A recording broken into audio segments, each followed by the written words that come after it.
Welcome to Stories with Traction, unedited and unfiltered. These are real conversations with leaders who have walked through trials and triumph. In a world of AI-polished sound bites and scripted perfection, this podcast isn't about being flawless. It's about being purposeful. I'm your host, Matt Zahn. We're going to find out what drives these leaders, what's their story, and how can we learn from their experiences. Get inspired and enjoy Stories with Traction. Randy, welcome to Stories with Traction podcast. Great to be here, Matt. Thanks for your time. I know you're incredibly busy, so I'm very grateful that you're here with us today. Thank you, thank you, thank you. And I absolutely love what you do, so I want to dive in to your background, some of the things that you do for your clients. But before we start, when you're at a networking event or a party and someone asks you, what do you do? What's your response to that question? I help people find their greatest strengths so they can create the best life possible for themselves and their family. Perfect. So what would be like a good life? I know often we like to talk about like a good life. When someone comes to you and they're dreaming of creating this good life, how do you coach them, or what do you recommend they even start with? Start with written goals. And then more importantly, why do we have these goals? Why do I want to have money? Why do I want to have a big house? Because I want to spend time with my family, because I want to go fishing, because what do I really want to do? And those whys, those are the emotional components of our life that we really enjoy.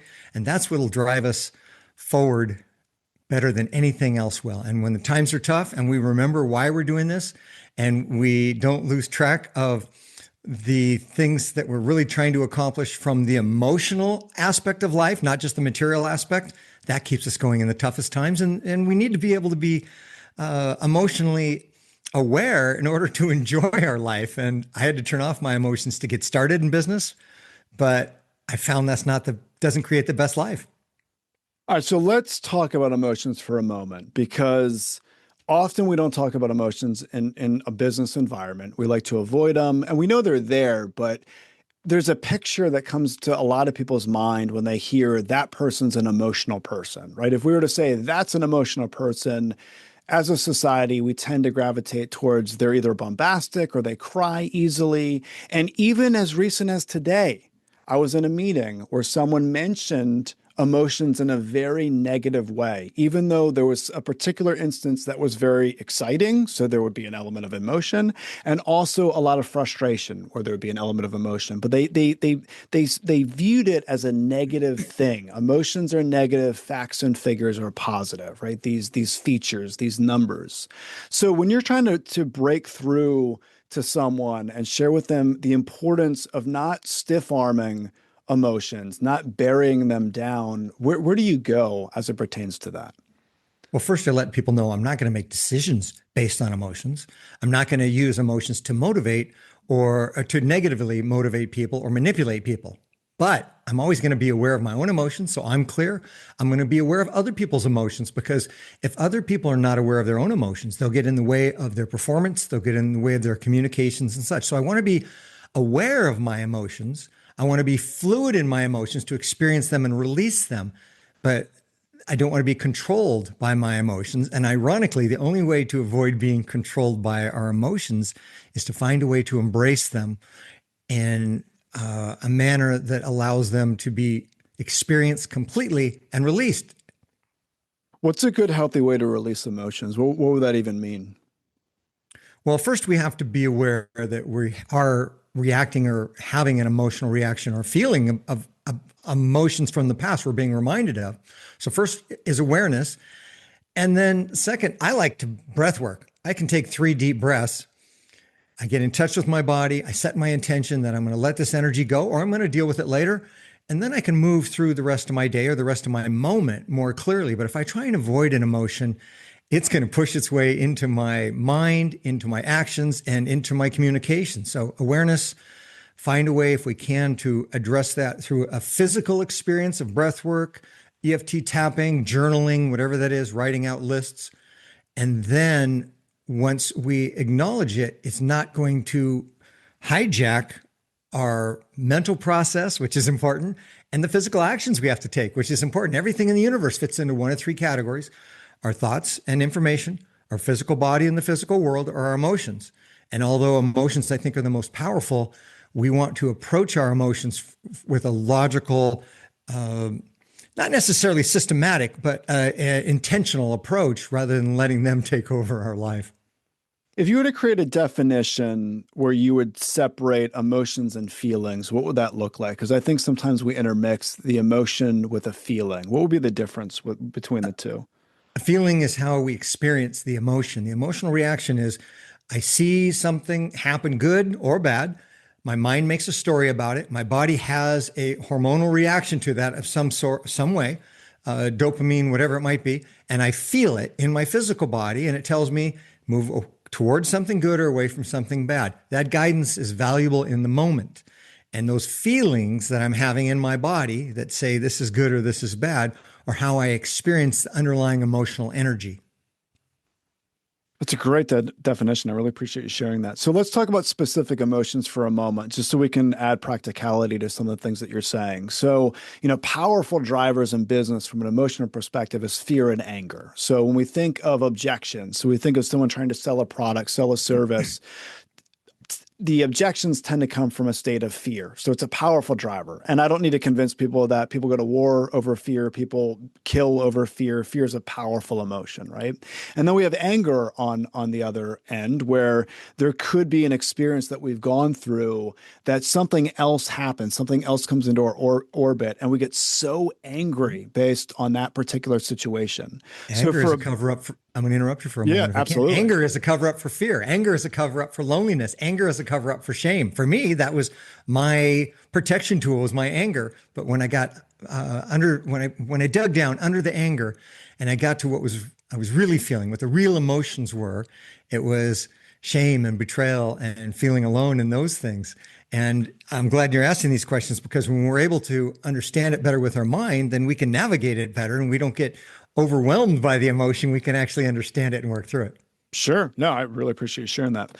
So, if someone's in a meeting from a practical perspective and something is said or something's happening where there's an overwhelming amount of fear that's taking place, and this person might need to lead that meeting, this person, they need to be connecting with individuals in this meeting. You had mentioned breath work and you also mentioned something regarding tapping. So, in real time, as they're being overcome by this emotion of fear, what could they do in that moment right then and there from a breath perspective or a tapping perspective to try to calm their nerves so they can show up and they can connect with other people in the room?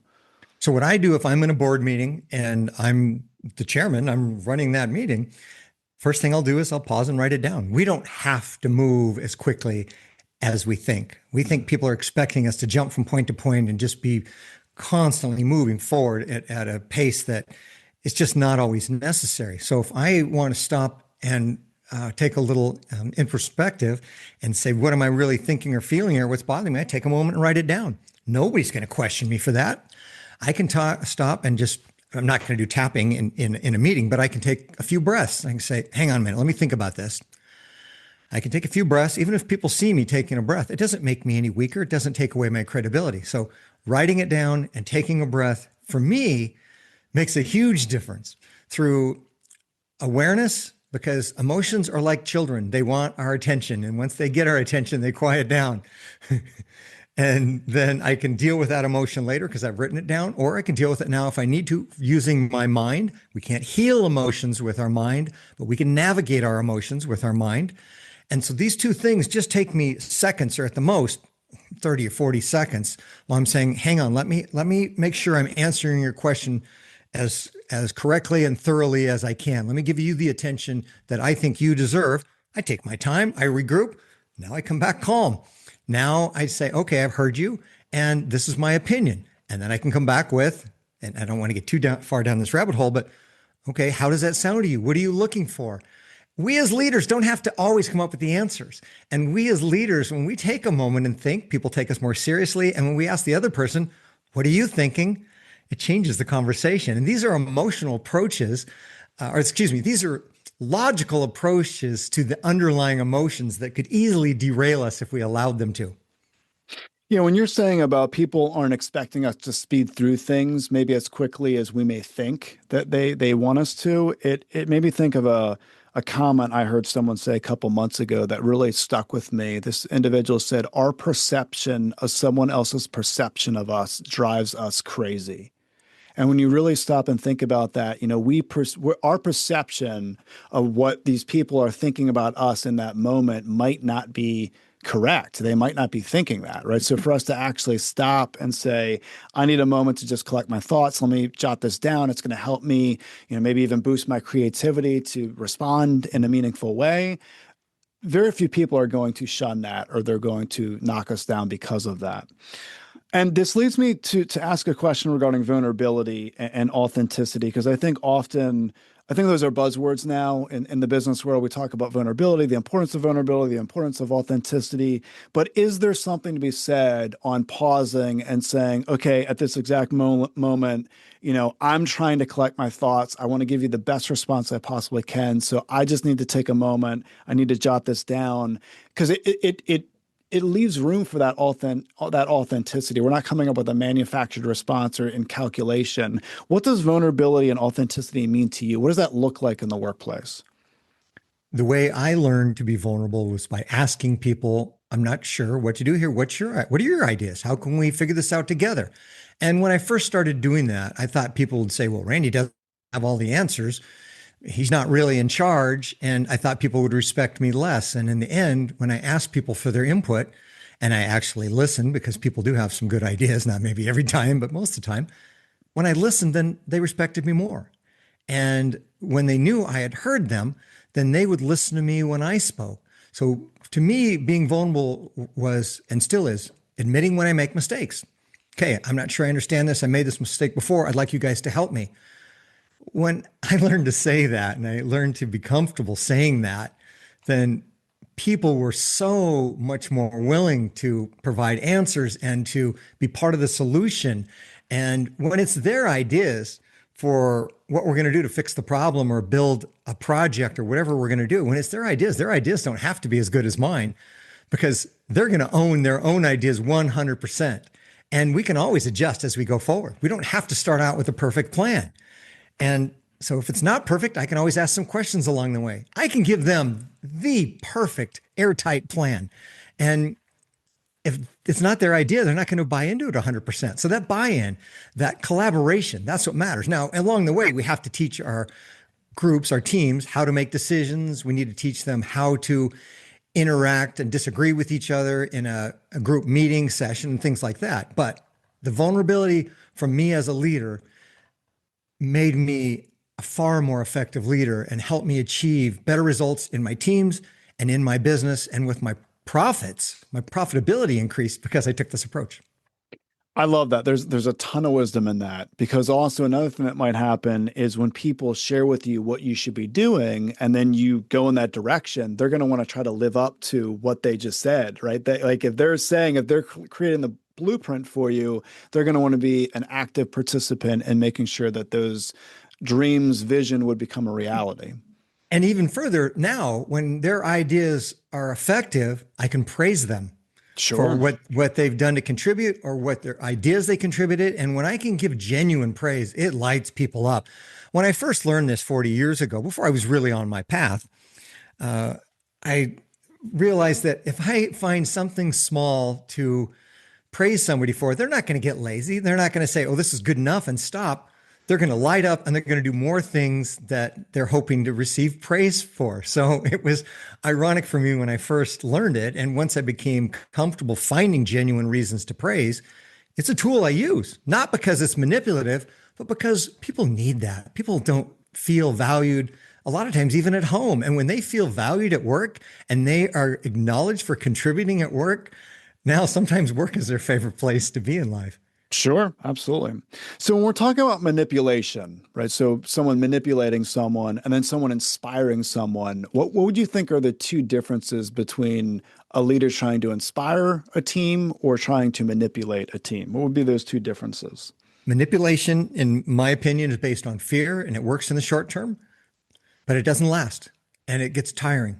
But if I'm inspiring somebody because I see their potential and I see them and recognize them for who they are, I acknowledge them for the unique individual they are, and I can find a way to genuinely praise them, and I can find a way to help them see where they have more potential and help them realize that potential, then they know I'm on their side and I'm there to help them win. They show up 100% and they give their best, because every one of us is a spiritual being on a human path. We're all trying to find our way. We're all trying to be successful. We're all trying to find happiness. And when we are there to help people find those things for themselves and they know that, then they're on our side. Then it's easy to inspire because that inspiration comes from within inside of them. We just ignite it. We don't provide it. Yeah, great point. I do want to go back to the vulnerability piece for a moment because I've seen leaders do this and it backfires on them. So they might have been told, you know, you need to be more vulnerable. And in our social media society, there are a lot of people that they put so much stuff out there, right? And I have seen leaders get up in front of a group, whether it's their peers or whether it's a team that they're leading, and they just share too much. And what they're sharing, you know, should really be sorted out through counseling, right? But they assume if I share these details, people are going to be endeared to me. They're gonna have trust with me. So is there a bridge too far as it comes to vulnerability? Should we be more intentional and, dare I say, strategic in our vulnerability? Or what do you think from a guardrail perspective someone should put up regarding being vulnerable to a group of people? So, yes, to all the points you made, but to expand on that, we need to be working through our own emotional baggage on our own. That's our responsibility. That's nobody else's responsibility. And if we start sharing it, a lot of times you're sharing it from a place of ego. Look at me, I'm special for whatever reason, or look at me, I'm wounded, whatever reason. So if we should be working through our emotional healing on our own. Now, I can show up and I can be emotional if I am motivated by my team. And I talk about this in one part of my book, The Third Element. And I am inspired by, say, my shipping crew. And I go down there and there's 7 of them and they've been working on their techniques and their processes so that their accuracy rates improve and things are more efficient. And I'm truly inspired and I'm emotional in experiencing that. And I'm not embarrassed and I'm comfortable with my emotions, then I'm going to express myself openly. If I'm angry, I'm not going to share that with anybody openly. Even if I'm angry with somebody, that's up to me to work through that.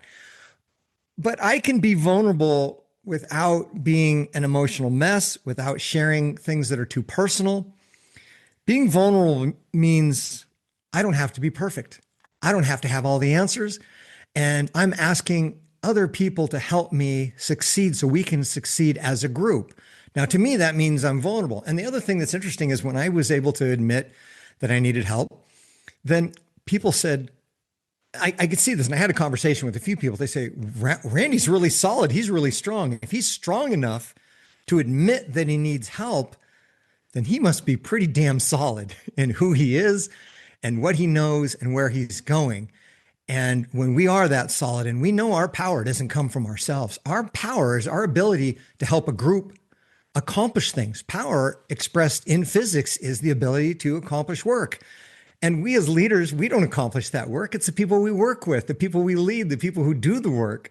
And so in order for us to be powerful as leaders, we have to be able to motivate and inspire those who we lead to be the best they can be. That's where our power comes from. And it's never about us. It's never about our title. It's about how we inspire the group and how they respond to us and become the best they can be. Yeah, this is all fascinating to me because as a society, we talk about discipline, we talk about hard work, we talk about planning. I mean, probably just like you, I heard that countless times growing up and into my teen years. And it's amazing that we don't hear a lot about emotions. So talk us through this. So why isn't discipline, hard work, planning enough to achieve lasting success? Why aren't those elements enough? Because our emotions are going to find a way to get our attention sooner or later, whether it's happiness we haven't really experienced completely, white shadow, it's a whole nother subject, or whether it's pain from the past we haven't experienced completely. And the reason I avoided it was because it was painful and because it was messy and because I had no good examples of how to do that. And again, I make a plug for my book. And my book, The Third Element, I talk about my experience and how it was difficult for me to open myself up to emotional healing. It doesn't mean that it has to be a complicated experience. It just means I'm going to acknowledge the things I haven't felt in the past. I'm going to feel them now in private or with a friend or with a partner or with a counselor, and I'm going to work through it.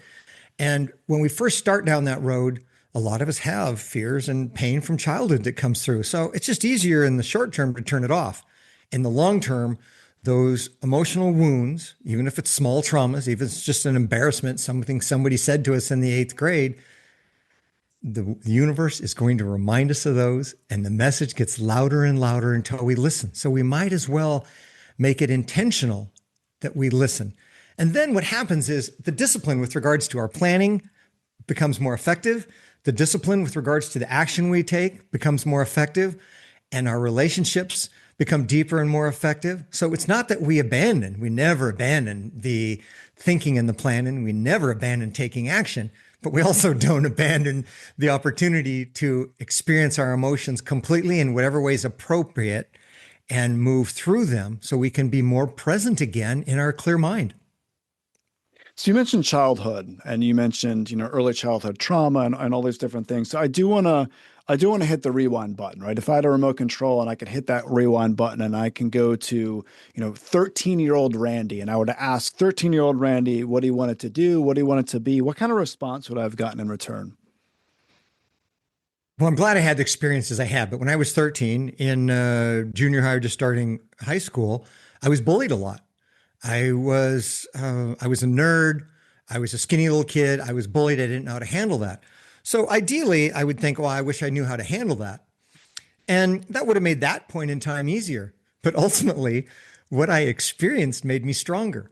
What I experienced helped me have more compassion for other people.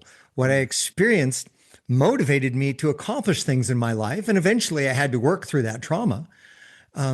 But that trauma served me. So it's a two-edged sword. Do I wish I would have had a way to deal with it better then?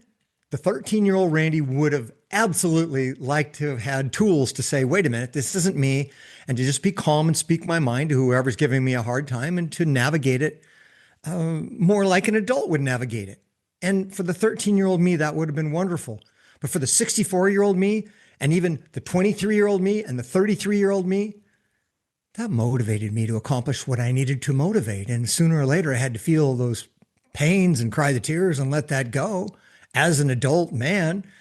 But when I did, then I kept the value of the lessons, and we automatically let go of the pain of the experience when we're willing to dive deep into the pain and feel it completely. That's the best I can answer. Yeah, no, I appreciate that response, and I can empathize with that in a way that's very real to me as well. I remember my family moved when I was 11. So this is right around the fifth grade. It was halfway through the year. So I end up in the class and I'm the new kid. And my goodness, was I bullied. I mean, I was relentlessly bullied by individuals in this class.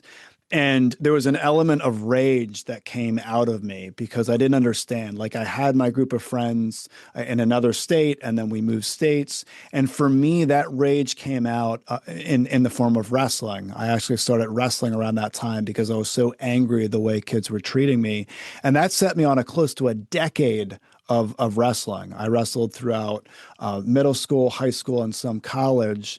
And there was elements of it being healthy and not so healthy. But when you had mentioned nerd, you said that you were a nerd. Was there a healthy outlet that you gravitated towards as you were being bullied? And if so, what would that have been?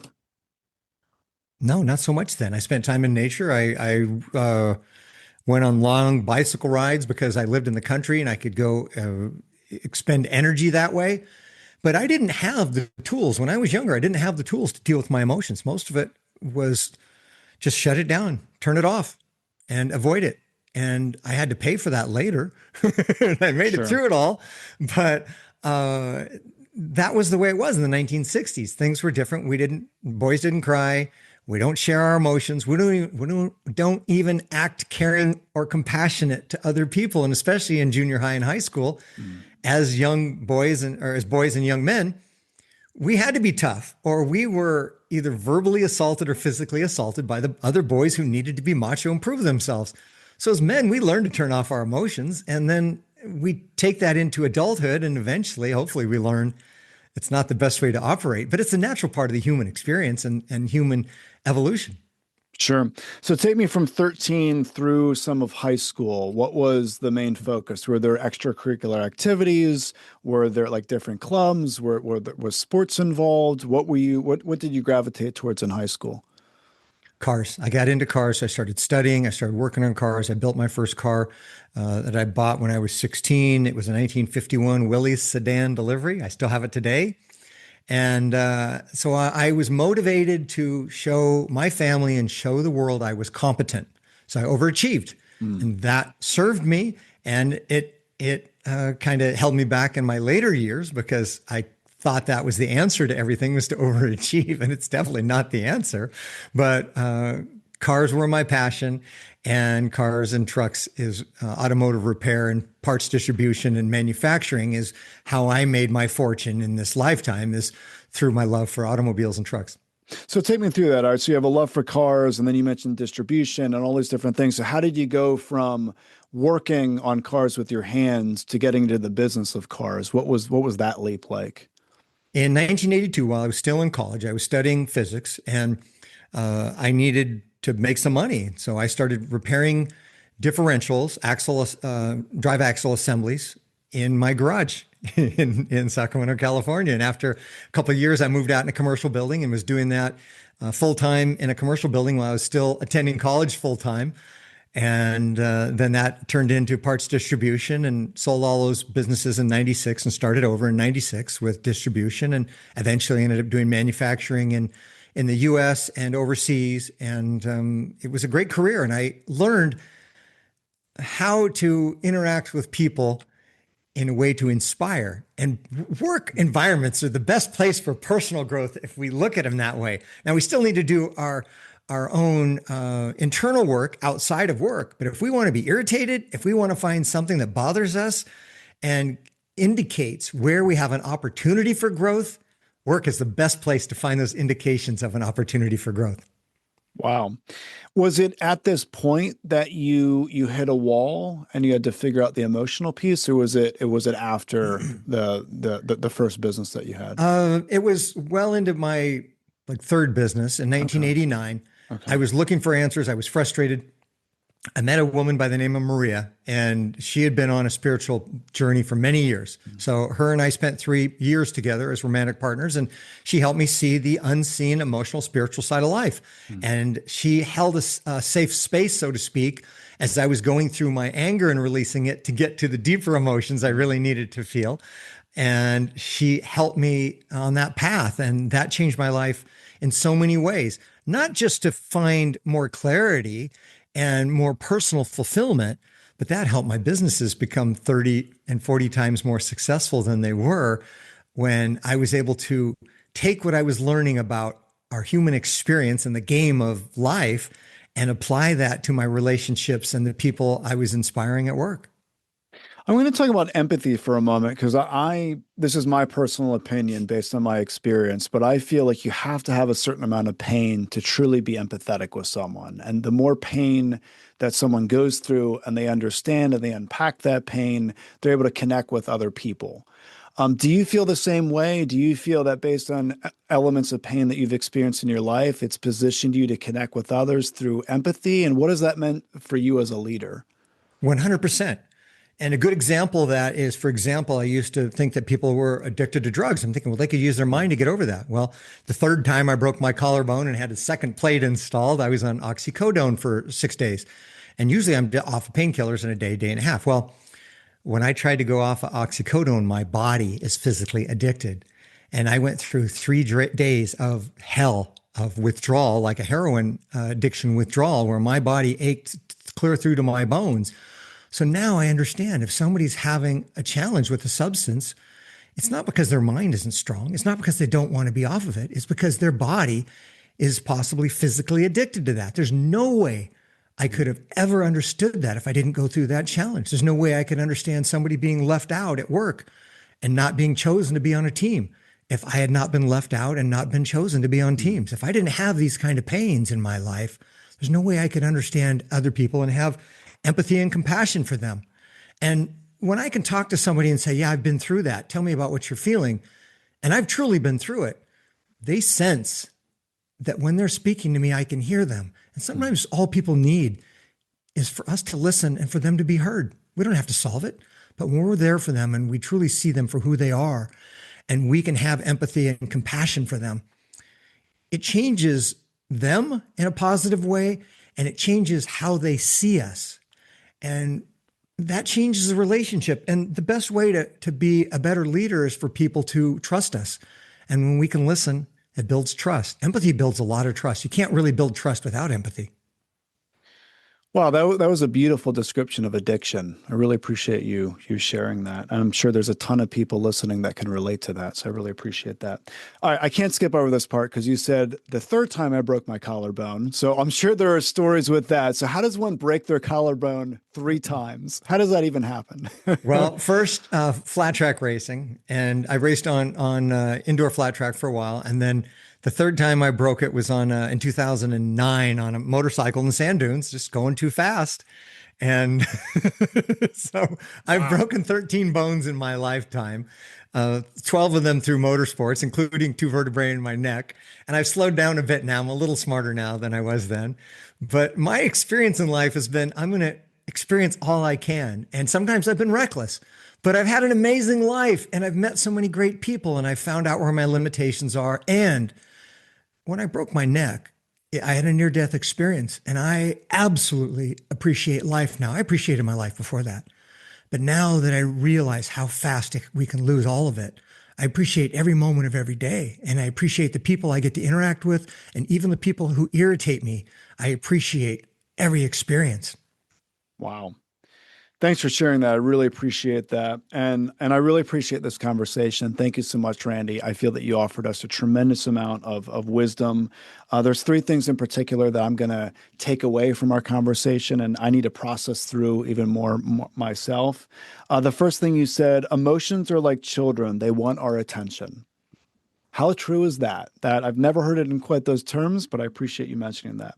The second piece you said, I'm not sure what to do here. What do you think? So someone's in a meeting and in an effort to, create that vulnerability, recognize that they don't have all the answers, saying something as simple as, I'm not sure what to do here. What do you think? You also mentioned you want to get buy-in. So when someone gives a particular idea, they're going to want to run with it as well themselves. They want to back their idea. So what a great way to get buy-in. And then the third and final piece, you said we need to work through our emotions.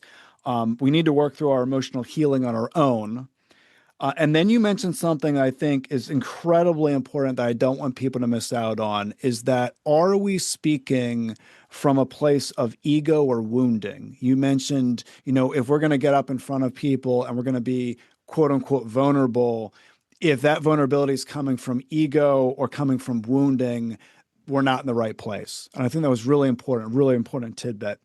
Randy, if someone wants to get more information on you, on what you do, they want to reach out to you for your services, where's the best place they can go to get that information? Best place is on my website, randylyman.com. It's randylyman.com. They can find access to my book and my workbooks. There's some free offerings there. They can follow me on social media there, Instagram, LinkedIn, wherever they might want to follow me and have a idea of the services I offer. The thing I really enjoy more than anything else is helping leaders find more clarity and helping leaders show up more calm and confident and create more success in their lives. Perfect. I'll include all that in the show notes. People can click and go from there. I also want you to spend a moment talking a little bit more about your book. I will include your book as well in the show notes. So what should people expect? Give us kind of the rundown of what people should think about regarding your book. So in my book, The Third Element, I talk about my own experience and I quantify, as a scientist that I am, I'm educated as a physicist, I quantify how the law of attraction works on the 3 different aspects of the human experience. And I explain it all the way down to a quantum level with interesting stories that are easy to follow. I share my experiences of what has changed my life. And I give people, hopefully, I give them some hope that, hey, this worked for Randy. Randy is a logical guy who's talking about emotions. Not because I'm naturally emotional, but because I've been able to dissect how we can approach our emotions and improve all areas of our life. So that's what the book is about, is to give people some insight some tools to work with, and some hope for taking charge of their life at an even deeper level. Great. I'll also include that in the show notes as well. Randy, thank you so much for your time today. I really appreciate you. You're welcome, Matt. This was fun. Thank you for listening to the Stories with Traction podcast. If you found this discussion helpful, please leave a review, since positive reviews help others find these conversations. New episodes drop regularly, so stay tuned. And remember, if you want to persuade with power and inspire those around you to take action, you must share more stories.